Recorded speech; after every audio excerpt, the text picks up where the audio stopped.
When adversity arises, the best of America answers the call with teamwork, sacrifice, and an unshakable commitment to keeping each other safe. In honor of Veterans Day, Jim Cramer gives thanks to those for whom the greater good is their life's work. Mad Money, Salute to Service, starts now.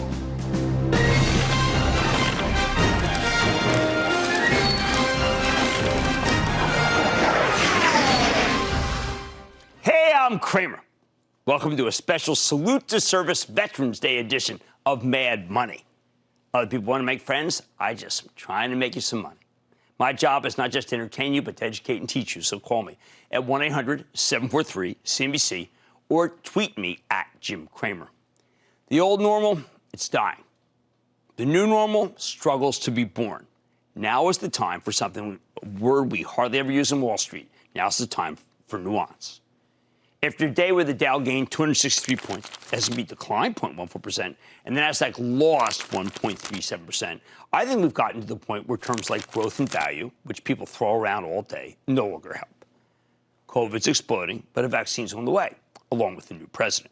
You can't just dump the pandemic plays and swap into reopening stocks. You need to be more prudent and more rigorous than that.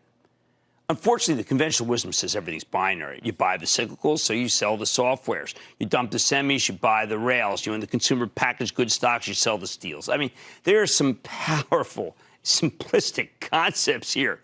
Now, there are some long-term themes that you and I can talk about that will keep working, although right now they're being obscured by some serious cross-currents that we have to go over. So why don't we start with the vaccine trade, because it's on everybody's mind. Yesterday's news from Pfizer, a vaccine that's more than 90% effective, was a game changer. Then after the close, Eli Lilly got emergency approval for its COVID treatment and antibody therapy. Put it all together, and yes, we can finally see the light at the end of the tunnel. So what's that mean for the stock market? Well, if we get good news from other vaccine developers like Moderna, or AstraZeneca, or GlaxoSmithKline, or Johnson & Johnson, which I think we will, I think we're going to have another leg higher each time. That's right. Every time we get good news about another COVID vaccine or therapeutic, you can expect the cloud stocks, the internet stocks, and the FANG stocks to stumble, while all these other stocks, like the banks and the cyclicals, do well. However, there's a cross current. We may have light at the end of the tunnel, but right now we're still in the tunnel. And every time we get another record-breaking number of infections, that's going to bring the buyers back to some of the now tattered COVID 100. Think Amazon, which is getting hit, but I think will eventually be a buy. Alphabet, which is a buy right now. Etsy, Shopify, Facebook, and all the delivery companies. In other words, I'm betting stocks right now will go back and forth like a ping pong. That's not value or growth. It's man against virus. It's the wisdom of crowds, making knee-jerk investment decisions every time we get a new data point. Second big theme that will last, okay, it will last, is housing. This group's been bolstered by the pandemic, with people fleeing cities for the suburbs, as well as low interest rates, which make it so it's affordable. With rates rising again ever so slightly, people are suddenly afraid. But then this morning, D.R. Horton reported a blowout quarter, 66% earnings growth, 81% net sales orders, just a monster top and bottom line beat. CEO David Auld said it's the best housing market in 32 years, and he thinks it's sustainable. Wow. The conference call was dazzling. How do you argue with those numbers? Here's how I see it.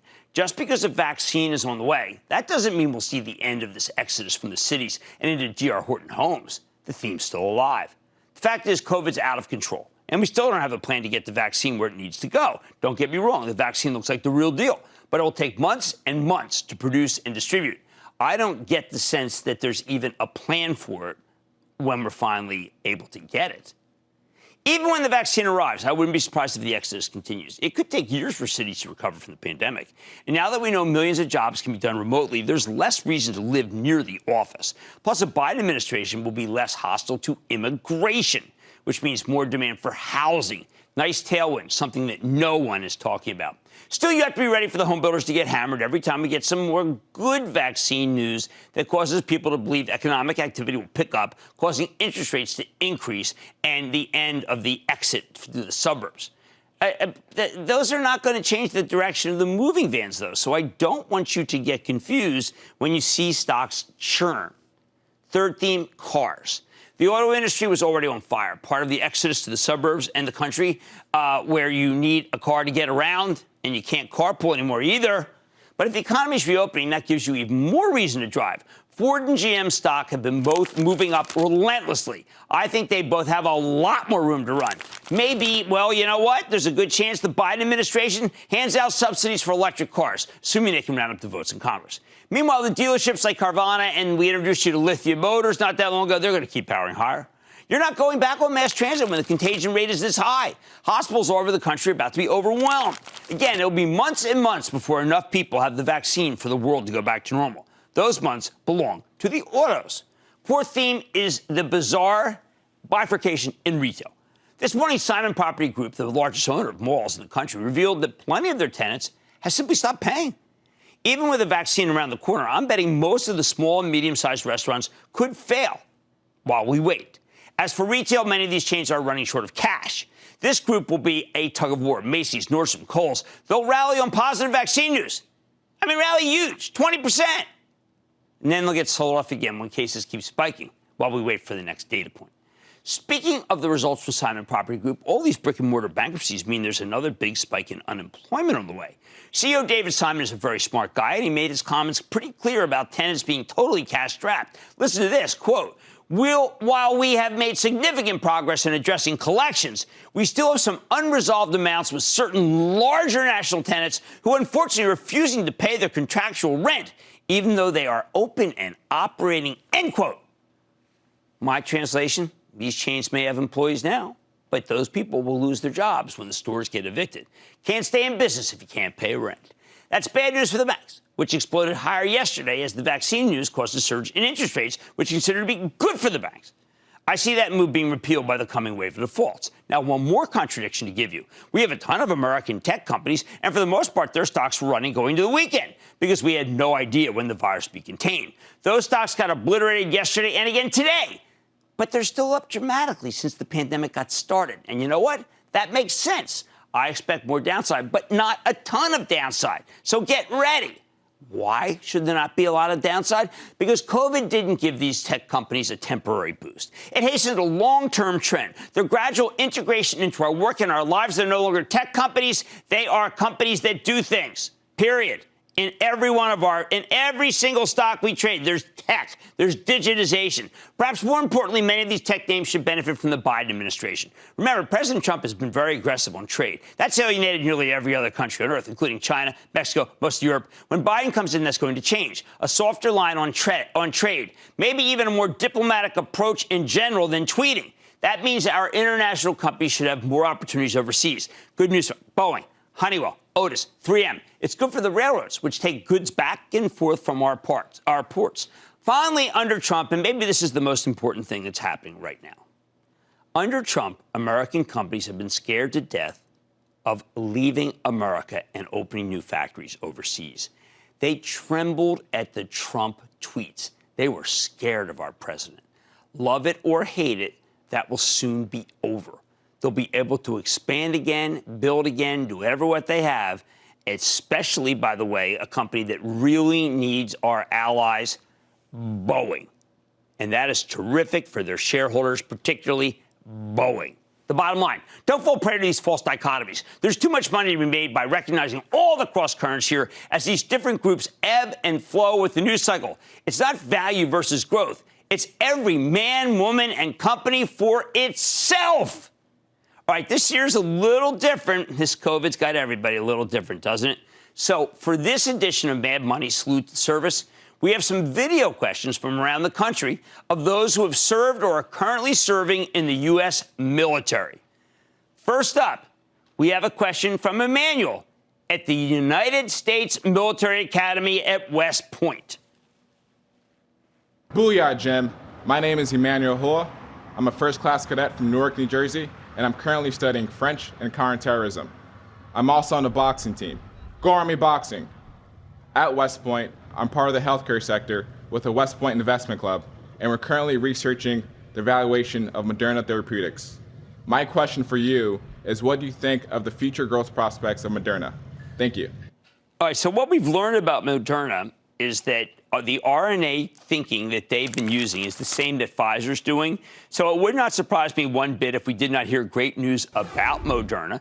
Can it be as good as Pfizer? Absolutely. Did I like those guys as much? I didn't like that insider selling, but I think Moderna's fine, and it will join the family of successful pharmaceuticals if they have a vaccine that goes north of 90% of effectiveness. Next up, we have a question coming from Cameron at the United States Air Force Academy. Hi, Mr. Cramer. My name's Cameron, and I'm a cadet at the United States Air Force Academy. I'm from Charleston, South Carolina, and I have a question about Endo Pharmaceuticals. With the majority of their opioid crisis behind them and most of their lawsuits settled, they're transitioning away from opioids and into injectables. They have a new drug, Quell, coming out in the first quarter of next year.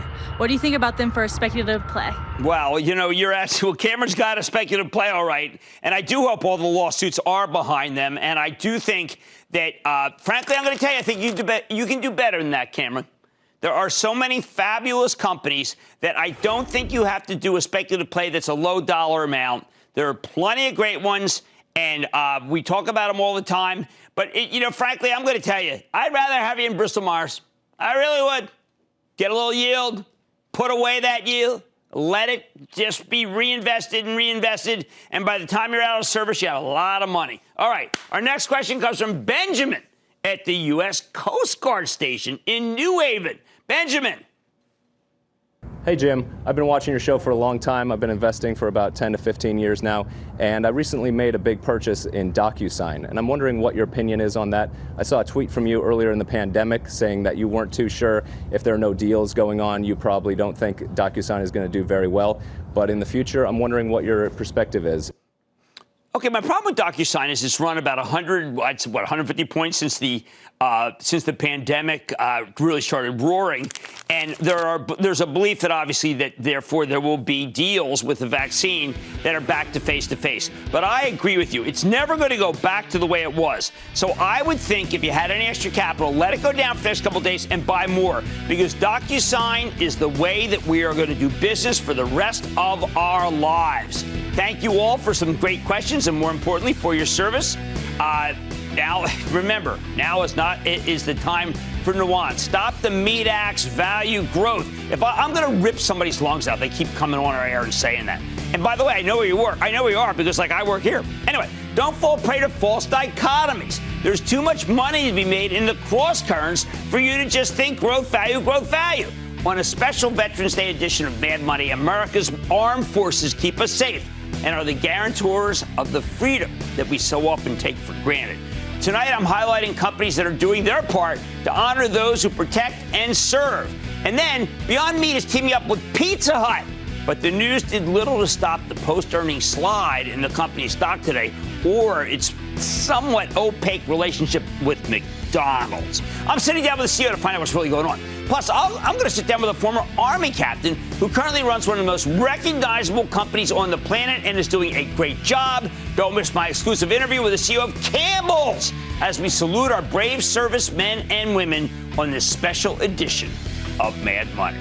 Stick with Cramer. Don't miss a second of Mad Money. Follow @JimCramer on Twitter. Have a question? Tweet Cramer. #MadTweets. Send Jim an email to madmoney@cnbc.com or give us a call at 1-800-743-CNBC. Miss something? Head to madmoney.cnbc.com.